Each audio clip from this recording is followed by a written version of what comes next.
Welcome. Good morning.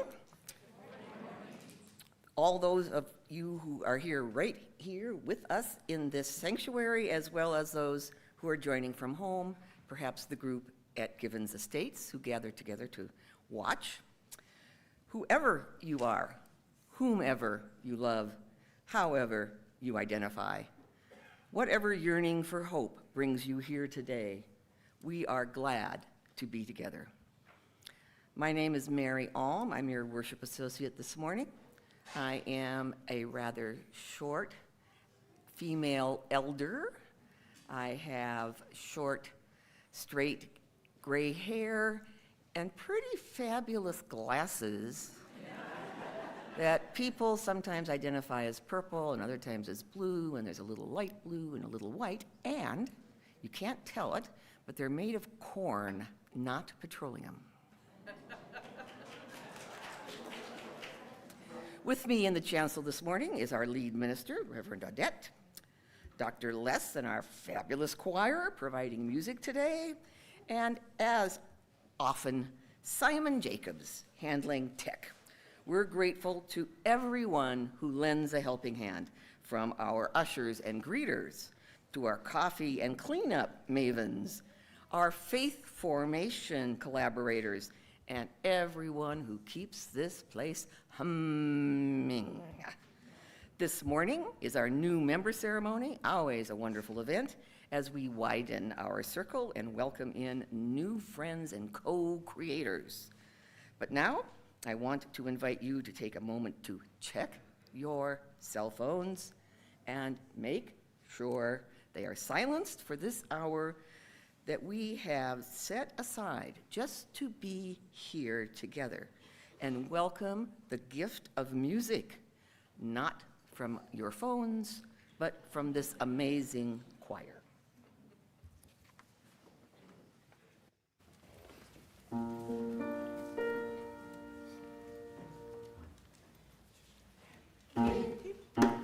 Your heart wide open, though the waves want to push you around. You've got to keep your heart wide open till your faith brings you back to solid ground. I'm gonna keep your heart. I'm gonna keep wide open. I'm gonna keep my heart wide open. Though the waves want to push you around. Though the waves want to push me around. You've got to keep. I'm gonna keep your heart. I'm gonna keep wide open. I'm gonna keep my heart wide open until my faith brings me back to solid ground. Until my faith brings me back to solid ground. I'm gonna keep your heart. I'm gonna keep wide open. I'm gonna keep my heart wide open. Though the waves want to push you around. Though the waves want to push me around. You've got to keep. I'm gonna keep your heart. I'm gonna keep wide open. I'm gonna keep my heart wide open until my faith brings me back to solid ground. Until my faith brings me back to solid ground.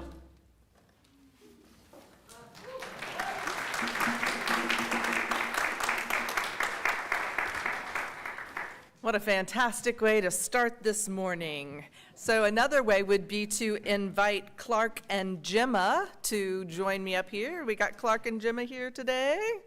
Hi. Do you want to light our chalice? Do you know how?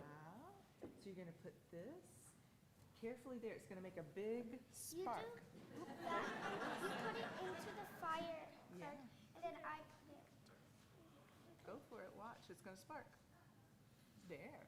And now right up there. Perfect. Now point towards me. Point it towards me.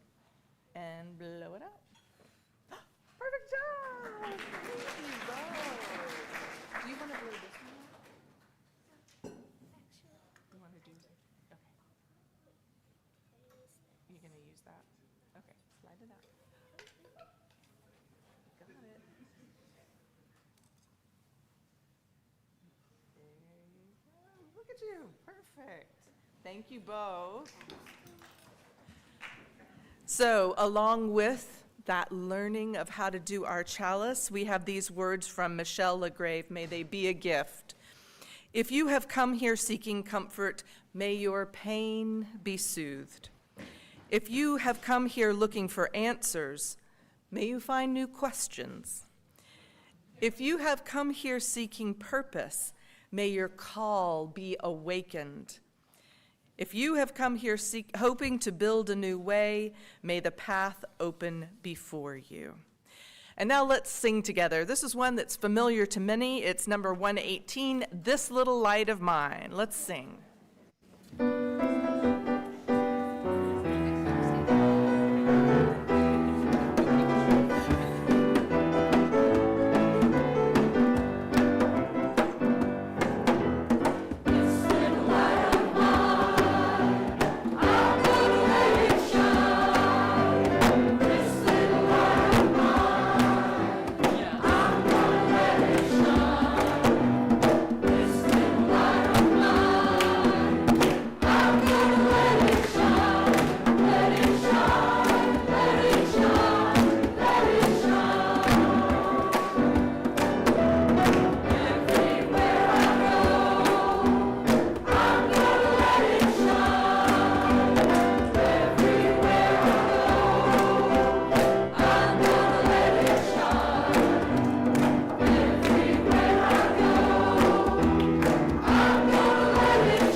Everybody awake now?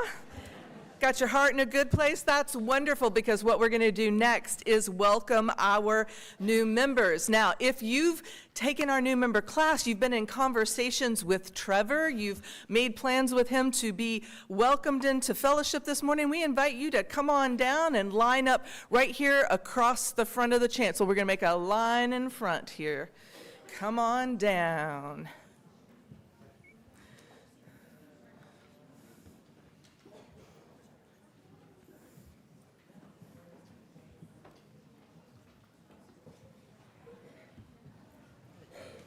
Make sure you've got one of these papers from Trevor. Make sure nobody's standing in front of you. You can spread all the way around. You can make a big old circle. It doesn't have to be a straight line. We can creep on down. Don't worry. Can everybody see how many new members we have to welcome this morning?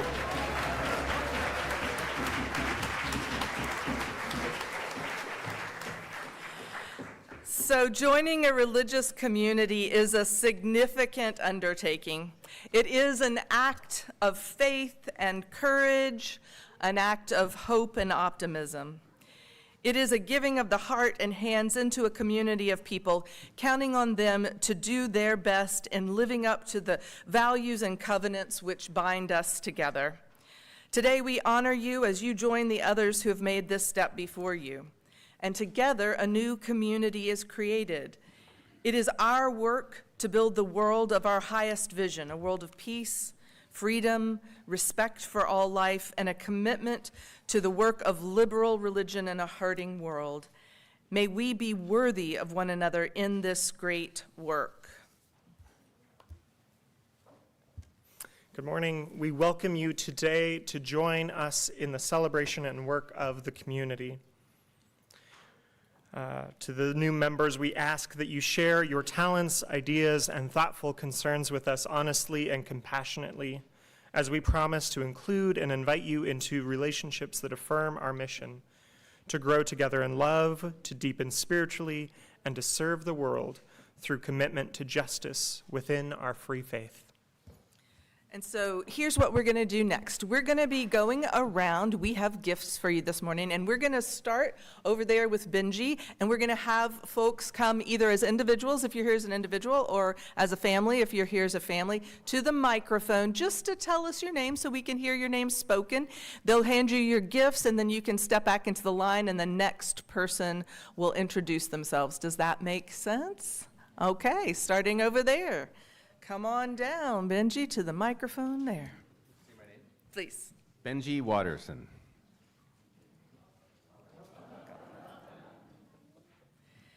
And you can slip back to your place. Perfect.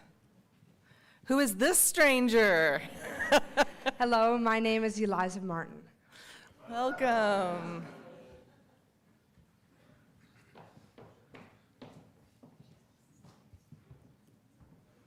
I'm Bonnie Kenara Jones.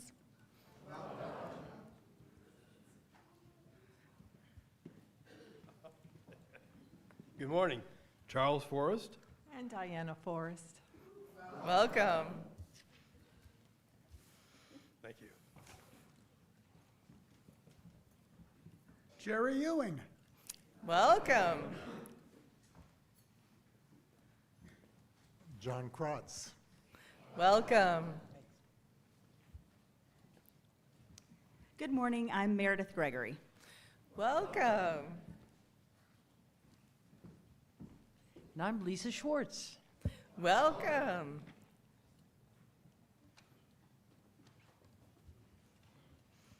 Kyle Preet. Caitlin Preet. Welcome. 3. Oops. Good morning, I'm Evelyn Becker. Welcome. I told you the flowers stick together, Mary.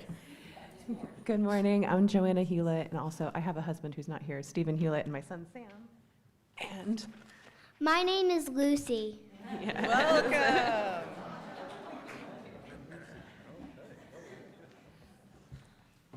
My name is Dan Carter. Welcome.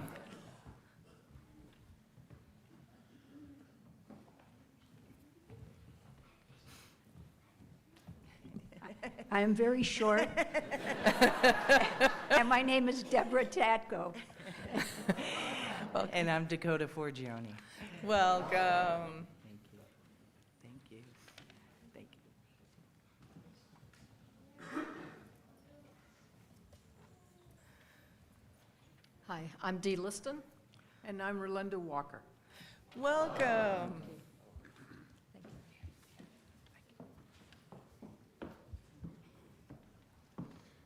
I'm Sarah Armstrong. Welcome.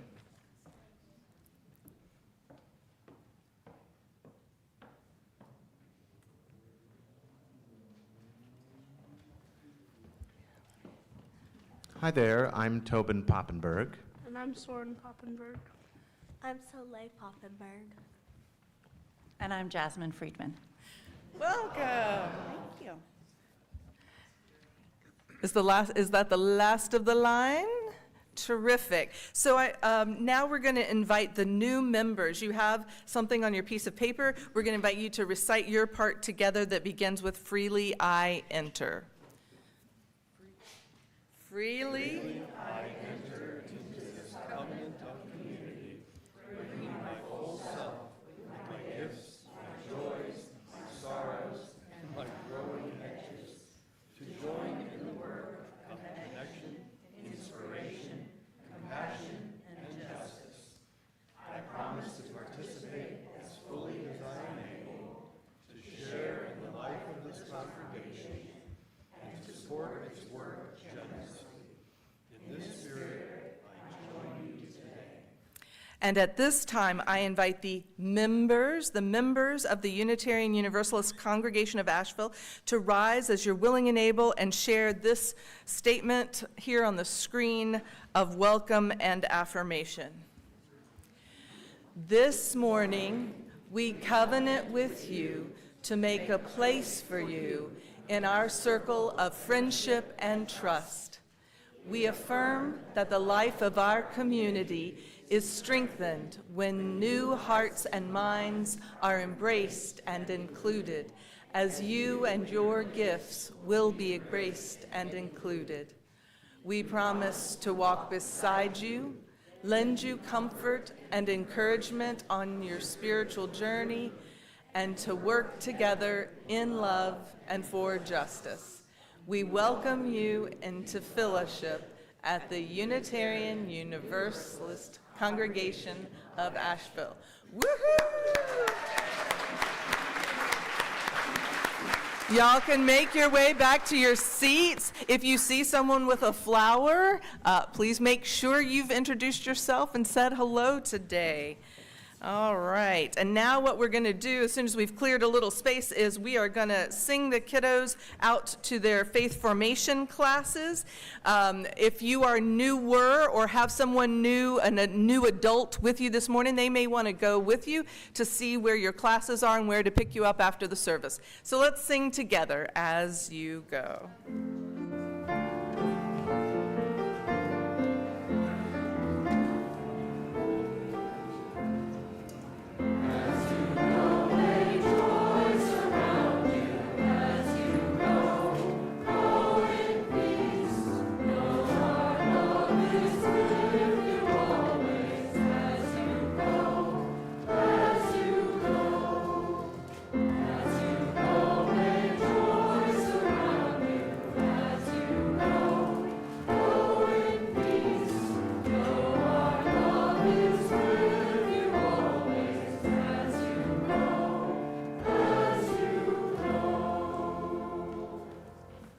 Quick favor from those of you sitting up front, can you pull those pillows onto the mat so we don't trip on them in our next part? Thank you so much. Appreciate that. But I want to invite us now just to take a moment of breath together to settle our hearts into a time of prayer, of meditation, of reflection, whatever word speaks to you. Breathe with me. Inhale. Inspire, inspiration, Ruach, Pneuma, Spiritus, Holy Spirit, the many names for breath. Breathe with us. We breathe in the breath of Jesus, of Moses, of Mohammed, of the Buddha, and every being who has come before us. We breathe and know that we are all interdependent, that the spirit of life flows through us all. We breathe in awareness of the suffering of the world and breathe out peace. We breathe in awareness of our deep joys and great gladness and breathe out love. We breathe in awareness as we come together to do the holy work of interconnection and relationship. May our efforts in the days ahead be blessed. May we leave nothing undone that might serve the greater good, and may no love that we can offer go unshared. Amen, Ashe, blessed be, Aho. And now is the time in our service where we share our joys and concerns together as a community. As Mary approaches the bowls, we are going to sprinkle them first with salt, a little bit to brine the water for all of those things that are salty in our souls, our angers, disappointments, sorrows, pain. But we also beautify and sprinkle flower petals for all of the beauties and joys, the gratitude and hope that we have for the world. And so what we're going to invite you to do is, if you're in the choir or on this side, we're going to invite you to line up and come on down to this bowl here. We're going to be returning to our seats through the middle, as we usually do. If you're on this side, you can come on up and line up over here. Remember, you don't need to leave a gap between folks as you line up.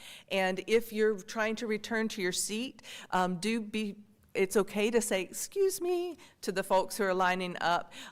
They won't know you're behind them waiting if you don't say "excuse me" or slide by. Try to keep a little space. That's where we tend to get a little clogged up, but this is a joyful moment. Please join us in sharing our joys and concerns.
And now we place 2 more stones in the vessels for the joys and the sorrows of those in our community who are not present here with us in the sanctuary this morning, because gathered or apart, we are one community. And Mary, would you slip one more into the bowl to remember Randy Vanderbeek, who died on November 25th. His memorial service will be held here on December 20th. Thank you.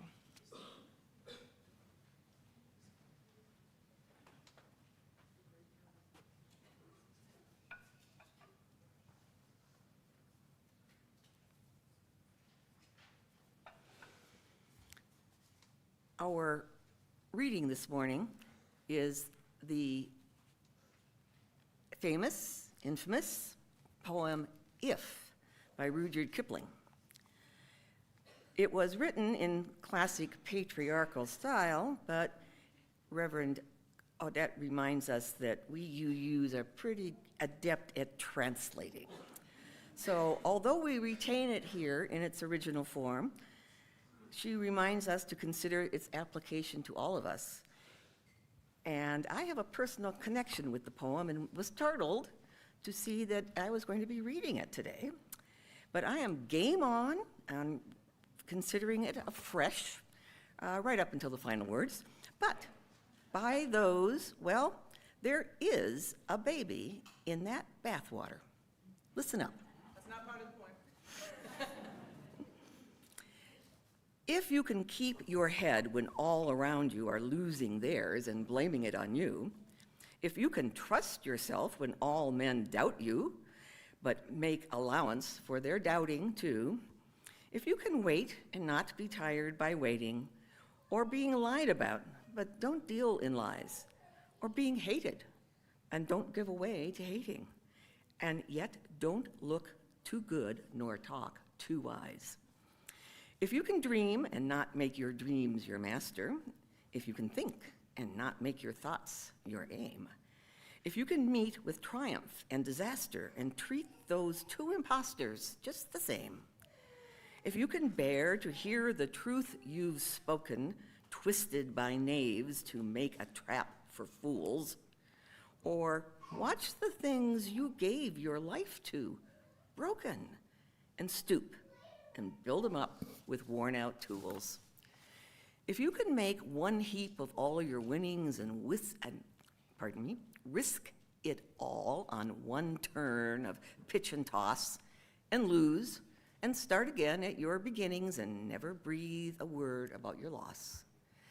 If you can force your heart and nerve and sinew to serve your turn long after they are gone, and so hold on when there's nothing in you except the will which says to them, hold on. If you can talk with crowds and keep your virtue, or walk with kings and not lose the common touch, if neither foes nor loving friends can hurt you, if all men count with you, but not too much, if you can fill the unforgiving minute with 60 seconds worth of distance run, yours is the earth and everything that's in it. And which is more, you'll be a man, my son.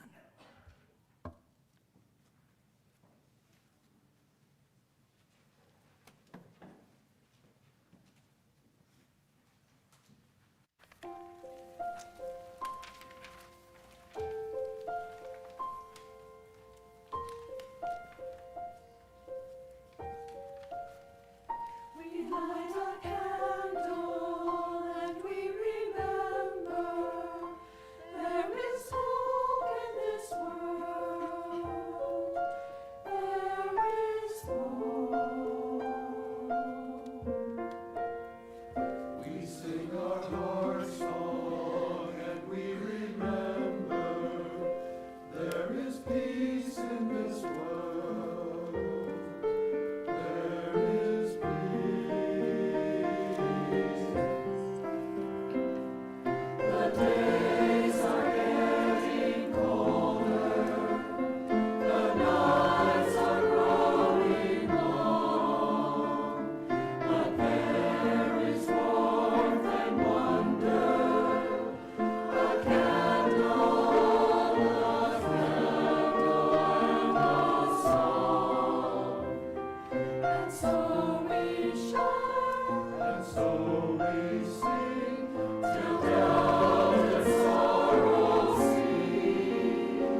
So maybe this won't come as a surprise, but I love to talk about what church might be good for.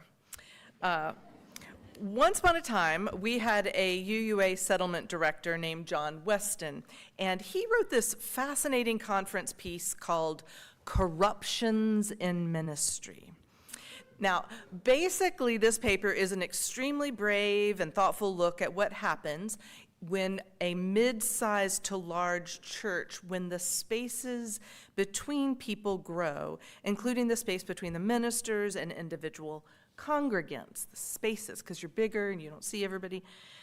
And Weston writes, the larger the church, the greater the percentage of folks who will be involved very selectively on the basis of interest, aptitude, and occasional need, rather than because their ongoing need for intimacy is met in the comfort zone of a pastoral-sized church. As church size increases, the space between people increases. That should be no surprise. The space between people is increasing in every other aspect of our lives. Church isn't any different.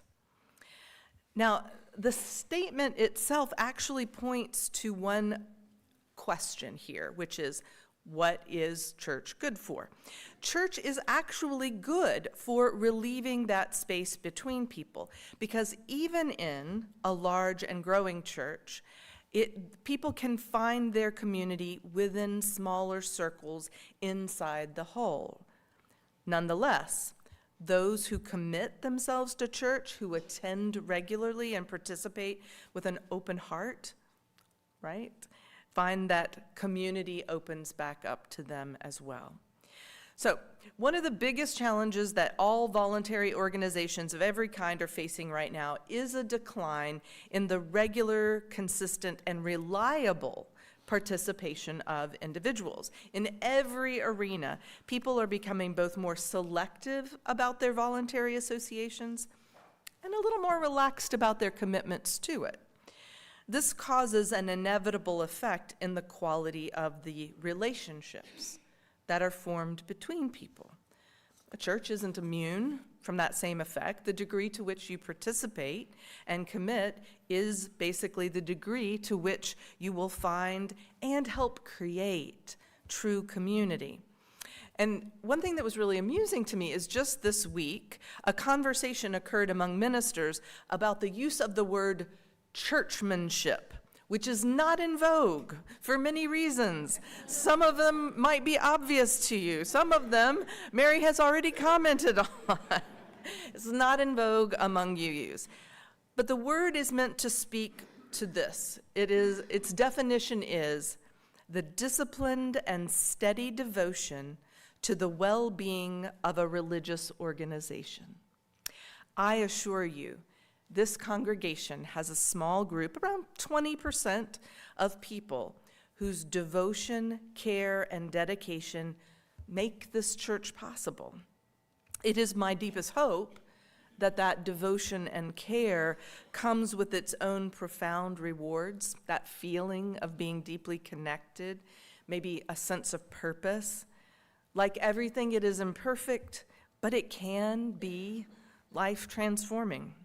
And we wouldn't have a church without those people who practice with such devotion. And in anxious times, such as when there are wars and war crimes ongoing, or we have an economic slump that has everyone uneasy, or a restless fear about changes in our civil rights, what a church offers becomes even more poignant. Uneasy times create uneasy people. Church is supposed to be a place where we find some way of dealing with that. And Weston suggests that, in fact, that is the ultimate purpose of church. A church is a place where people come to be called to their highest selves and to work through the imperfections of human nature in such a way as that when they leave out the doors, they're more healed, more whole. Here are Weston's words. He wrote, Unitarian Universalists often, in my mind, overestimate human nature. We consistently fail to appreciate the harm human beings will do to each other in our desperation to make relationships serve our needs. What is church for? I believe the purpose of church is to offer a setting in which human beings can overcome their distorted narcissism, their disproportionate love of self. No, he's not a therapist, I will add. So his definitions here are his own. Please keep that in mind. Narcissism, he writes, is not in my book a bad word. Narcissism simply refers to self-love. There is healthy narcissism. No, there isn't. And there is what and there is what I call distorted narcissism. Church offers us a setting in which to overcome distortions, not by suppressing them or by repressing them, but by working them through. Now, there are many ways that a church can do this. We can be examples to one another of a self-love which naturally extends itself to love of others. Now, most of us arrive here expecting, hoping to be loved, to be held in the community by others, but hopefully we also understand the need to, at least from time to time, and to the extent possible, we need to care for others here. The degree to which we can authentically and with intention show up in this way can help people, can help ourselves work through distortions and become more whole. The trick to that is twofold, however. The first is there's a noticeable stumbling block that people inevitably actually have different expectations of people in church, like a lump sum, like there's people, but then there are church people or people in church, and we have different expectations about that. And it's possible Unitarian Universalists are slightly less affected by this than maybe other denominations. What is a good Catholic? What's a good Lutheran, right? But it does exist here. We have high expectations of what it means to be a Unitarian Universalist. And when we come to church, we kind of expect to find people behaving differently than they do in other places. But that's a conundrum. It's a trick there, right? But why is it a trick? Because the role of a church is to help people work through their distortions so that they may genuinely be a different kind of community. But we have to always remember we are dealing with a very large mixture of human beings, and each and every one of us, we bring our own pains, our own issues, our own expectations, our own demands with us. We cannot expect that people simply will be different because they've entered the doors to a church. All those new members today, they're not magically different now because they're members here, right? But we might choose to expect that they will work to become different because they have. It's a cycle, a circle.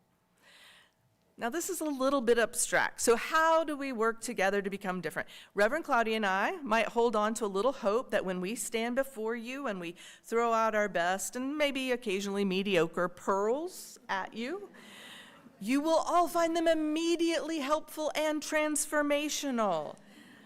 However, I've been doing this for a quarter century. Experience suggests that is not the case.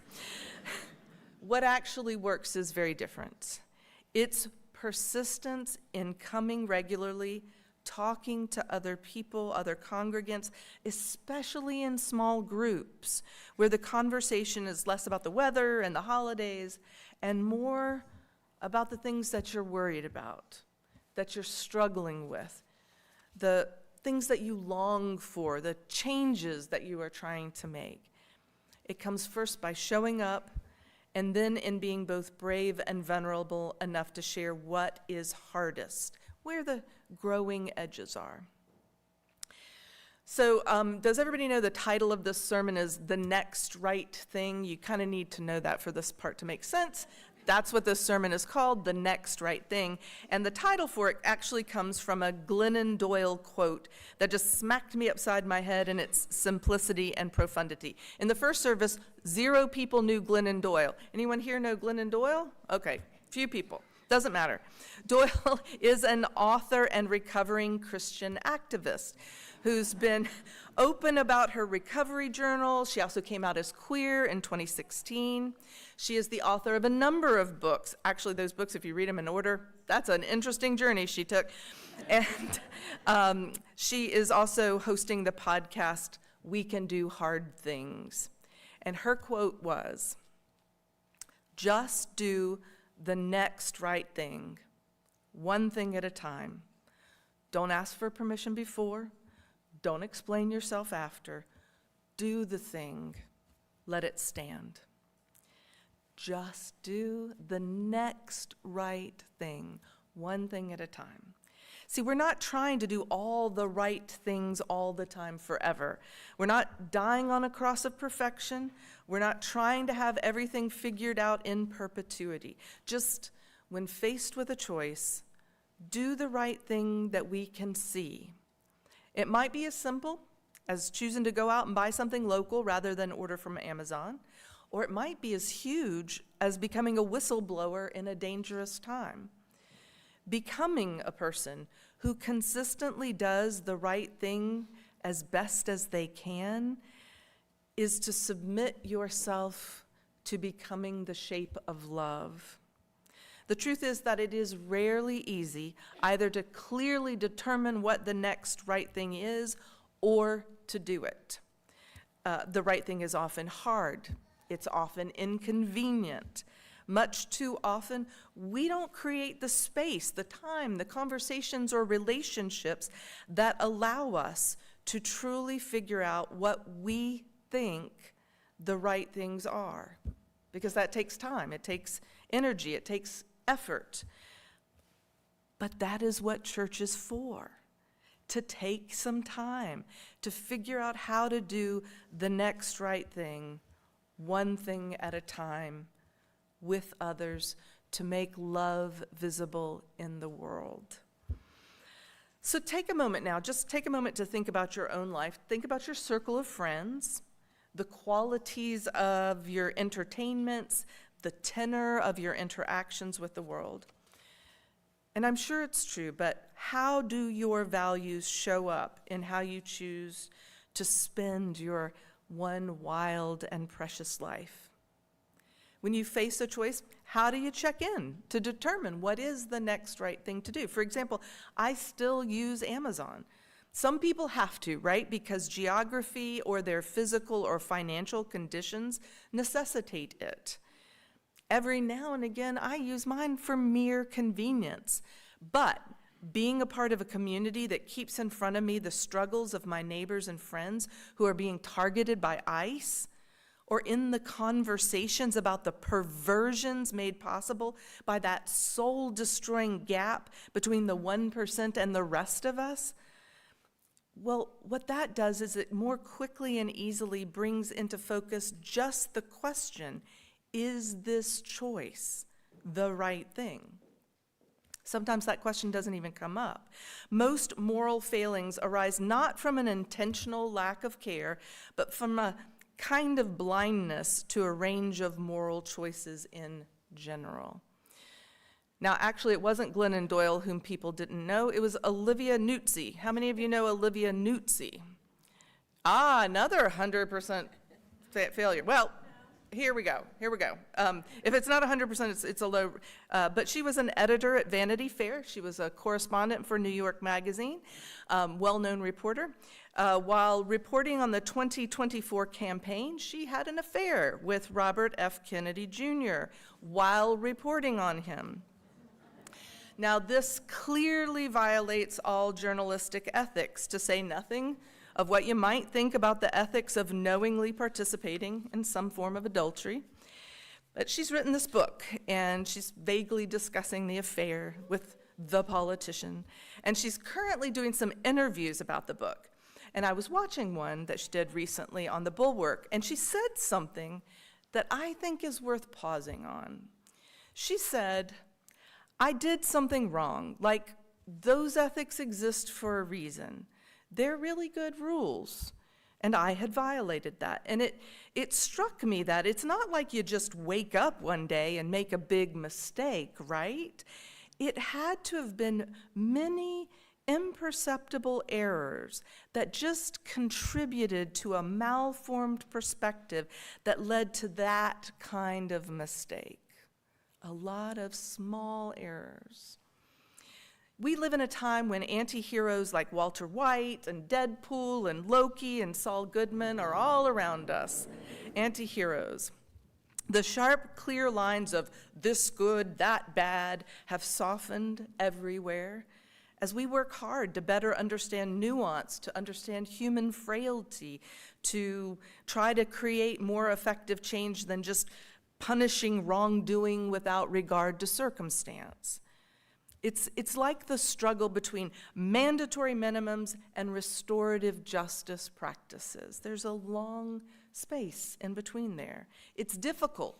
We often don't agree on where to land, but it does not make trying to figure out as best as we can for ourselves in our context, in our time, what the right thing is by our best understandings of the love that calls us into being. It is difficult, but it is important, and we can do hard things. Otherwise, we may slip into error before we know it. Church is the place where we can figure out what the next right thing to do is. And the next right thing to do is what love calls us to do. Now, I have devoted my life to churchmanship. I am utterly devoted to a disciplined and steady devotion to the well-being of a religious organization. That religious organization is Unitarian Universalism. It's currently expressed through my devotion to you, this congregation, the work we do, Asheville itself. One of my colleagues in that conversation we were having struggled to find maybe other more fitting language, and he just quoted Jack John Mendelson, who wrote this, which is what we're going to end our sermon with today. This is called, he wrote, "We have inherited quite a religion." Let's take a moment. I'm going to wet my whistle so I can read it well. We have inherited quite a religion. It is not static, no brittle creed, no shelf of softened sayings.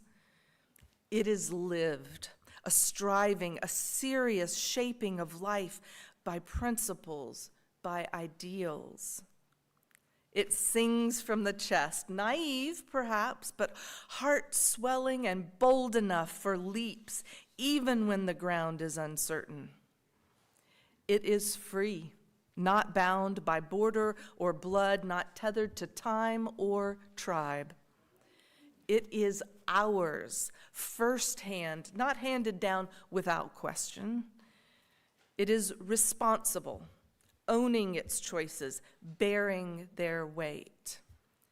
It grows, never fixed, never final, ever humbled before mystery.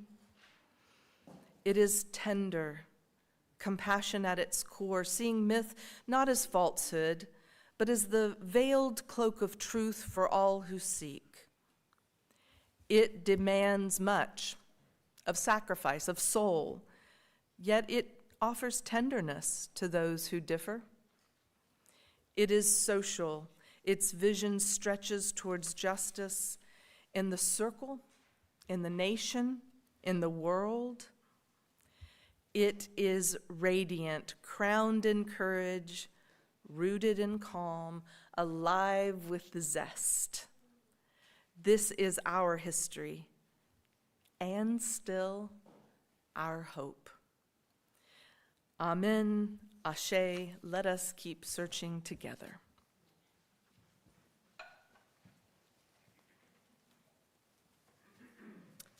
And now we shall sing. If you would stand as you are willing and or able. We are singing hymn number 121. We are singing verses 1 2 and 4, as you can see on the screens around you.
Let's do it. I like it. This point in our service is called Work of the Congregation. And the very first work we do is welcoming folks who may not have been here before or have been, but have been standing back a bit. We have 2 people wandering with mics, and we would ask you to stand, wait for a mic to come, and tell us your name and where you're from. Good morning. Hi, y'all. My name is Julia, and I just moved here from Florida. I'm really grateful to be here. Wonderful, wonderful. Thank you. Hi, Laura Telford, live here in Asheville. Thanks. Welcome, welcome. Hey, I'm Jake, and I'm from Black Mountain. Oh, welcome. Oh, more. All the way in the back. Okay, hi, I'm Tessa, and I live in West Asheville. Lovely, lovely, welcome. Hello, I'm Zach. This is Eva. We're both students at Warren Wilson College. Welcome. Hey, I'm Michelle. I'm from here. Yay, welcome.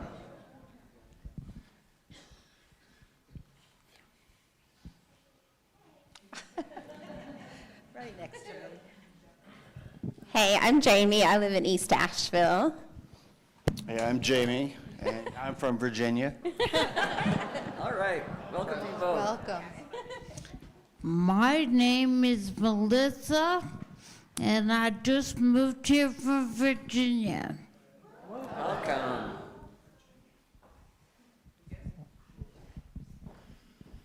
That's wonderful. And I'm really moved. We had so many people introducing themselves as new members, and to have this many new people just introducing themselves as visiting. So it's wonderful. Glad you're here. And let's, you have seen Trevor, well, Trevor's here again. Look at this. Trevor has come back.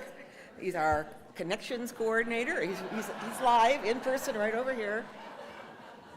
And he wants to meet all of you and talk about the congregation, what happens here, answer any questions you might have. There is a welcome table as soon as you enter the coffee hall called Sandberg Hall, and there will be people there to greet you personally and get to know you a little bit more, which we'd like to do. Our announcements ran as slides at the beginning of the service, and if you missed them, refer to Thursday's weekly e-news as everything is described there. And if you don't receive the e-news, or you don't have emus wandering around in your yard, email us at information@uuasheville.org, and it's easy to get signed up. We have a special announcement from the board this morning, which someone is making, and then there will be several more announcements. Good morning. As we all know, December is kind of a giving period of time. And of course, if you're like me, your inbox was totally inundated with Giving Tuesday opportunities. Well, we want to give you one more opportunity. This congregation needs your love and support as well. And we've got, when you go into Sandberg Hall, you're going to see a beautiful tree. It's called a giving tree. And on that tree, you're going to find beautiful wooden ornaments, others too, but the wooden ones are for you to take. On the back side, there's a QR code. You scan that, and it's going to give you an opportunity to make a gift to this congregation to support our everyday work. And some examples of some of the things that you can do with those conferences. For example, if you give $5, that would give two copies of sheet music for our wonderful choir. If you gave $50, that could provide staffing for childcare for one Sunday service. If you gave $100, that could provide enough tissues, towels, and toilet paper for a month. So lots of opportunities. And of course, for $500, even more. You could cover the maintenance and small repair items for half of a year. And of course, for $10,000, you could do a lot of things. So after the service, please stop by the tree, make your contribution through one of these, and take home this beautiful, beautiful wooden ornament to put on your own tree. Thank you. Two more quick announcements because December is also the time for lots of events. Just a reminder though, when you're in the social hall, it's all our responsibility to greet people. How many people do we minimally greet that we don't yet know? Three. I need to hear that a little more robustly. How many? Three. I know you're going to be on it. Thank you. There's two events coming. Actually, there's three because today, this afternoon, the When Holidays Hurt service is. So if you're feeling a little tender this season, please join us for that service. But we also have two events coming up on December 13th. We have our Holiday Readers Theater. It has 3 pieces, amazing stuff. Actually, if you're in the Readers Theater, raise your hand right now. Our director's sitting back there. We've got folks, you want to come support your friends. But also, this is where you're going to learn how Unitarians created Christmas. You will be blown away by how much of what we do at Christmas time was actually created by Unitarians. So come and join us for that. And also we need like maybe 2 people to help us with sort of ticket/donations at the door and just welcoming people. So if you're available on December 13th, which is Saturday, please let us know. And the other thing is our Pride Plus group is having a Queer Holidays potluck and movie night on Friday, December 19th. Come see our mystery LGBTQ holiday movie. It's going to be super fun. And yep, we're good with that.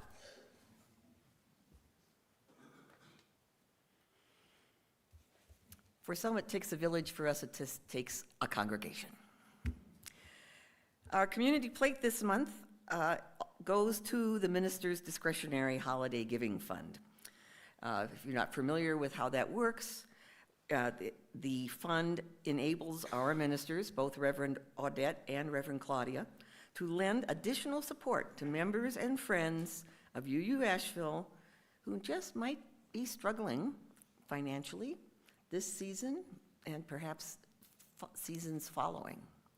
Anything that is left over stays in the fund and helps members financially throughout the year, including some scholarships to the mountain retreat, other congregational events that people would enjoy participating in and just feel too stretched to do it on their own, and the ministers can help them out.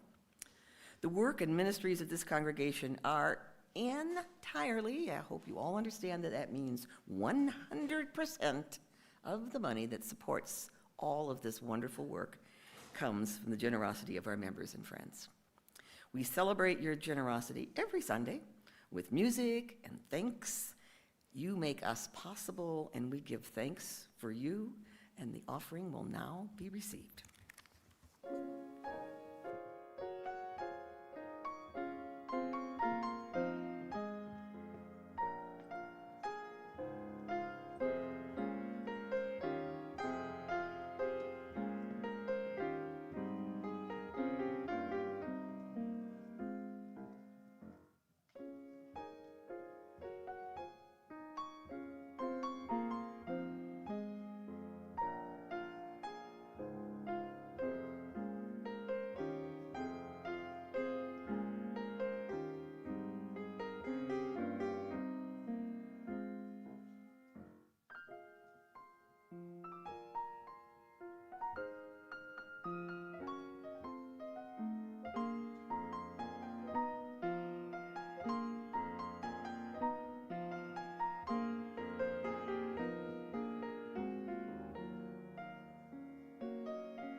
For the gifts you have given and continue to give to this congregation.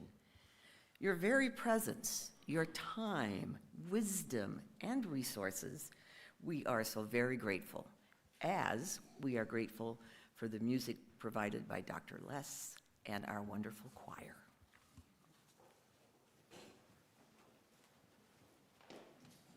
Please sing with us as you are able.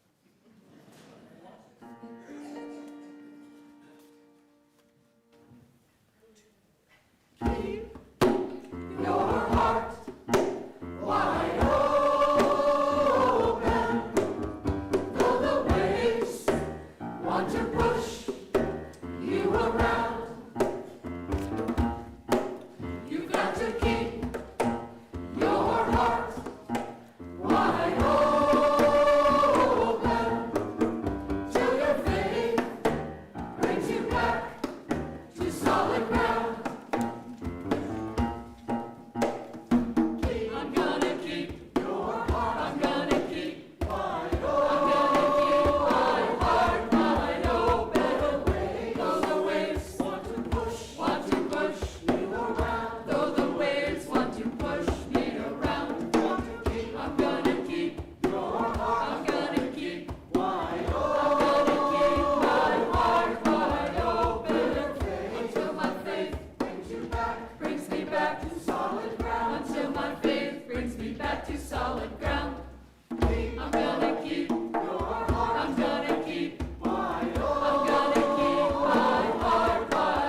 All right, we have come to the end of another Sunday service together. I want to invite you, if you will, to rise to the peak of your physical and spiritual stature. Just one last time, we're going to share a few words and then sing our closing song. May love's road be so clear before you that there is no doubt where you must travel, and may you be brave enough to take that road moment by moment. Let's sing.